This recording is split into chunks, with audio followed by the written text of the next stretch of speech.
নমস্কার বন্ধুরা, তন্দ্রার রান্নাঘরে আপনাদের স্বাগতম। এখন প্রচণ্ড গরম, আর গরমের সময় একদমই মশলাদার খাবার কিন্তু সহজে হজম হয় না। তাই হালকা করে যদি খাবার খাওয়া যায় হালকা মশলা দিয়ে, তাহলে কিন্তু ভীষণ ভালো শরীরের জন্য।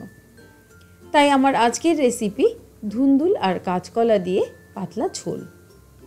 প্রথমেই সর্ষের তেলের মধ্যে কাঁচকলাগুলোকে নুন হলুদ দিয়ে ভালো করে ভেজে নিলাম লালচে করে। কাঁচকলার বদলে আপনারা কিন্তু আলুও অবশ্যই ব্যবহার করতে পারেন। তারপর তেলের মধ্যে ফোড়নে দিলাম শুকনো লঙ্কা, রাঁধুনি আর দিলাম মেথি।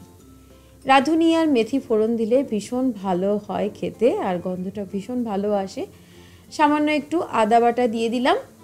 আদা বাটা দিয়ে একটু সময় নেড়ে নিয়ে তারপর এর মধ্যে দিয়ে দিলাম ধুন্দুল।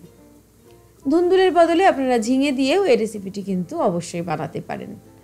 নুন আর হলুদ দিয়ে দিলাম, আর বাড়তি কোনো মশলা আমি ব্যবহার করব না। চেরা কাঁচা লঙ্কাও দিয়ে দিয়েছি। একটু নেড়ে নিয়ে তারপর এর মধ্যে দিয়ে দেব সামান্য একটু জল। ধুন্দুল ঝিঙে এর থেকে কিন্তু এমনিতেই অনেকটা জল বেরিয়ে আসে। ঢাকা দিয়ে লো টু মিডিয়াম ফ্লেমে 10 মিনিট মতো রান্না করে নিলাম, যতক্ষণ না এটা সিদ্ধ হয়। দেখতে পাচ্ছেন একদমই সিদ্ধ হয়ে গেছে।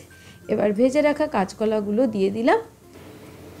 এবার আরও একটু ফুটিয়ে নিলেই আমার রান্নাটা কিন্তু একদমই তৈরি। গরম ভাতের সঙ্গে এটা প্রথম পাতে খেলে ভীষণ ভালো লাগবে। আপনারা একবার অন্তত ট্রাই করে দেখবেন, আর আমার চ্যানেলটিকে প্লিজ সাবস্ক্রাইব করে নেবেন। ভালো থাকবেন, ধন্যবাদ।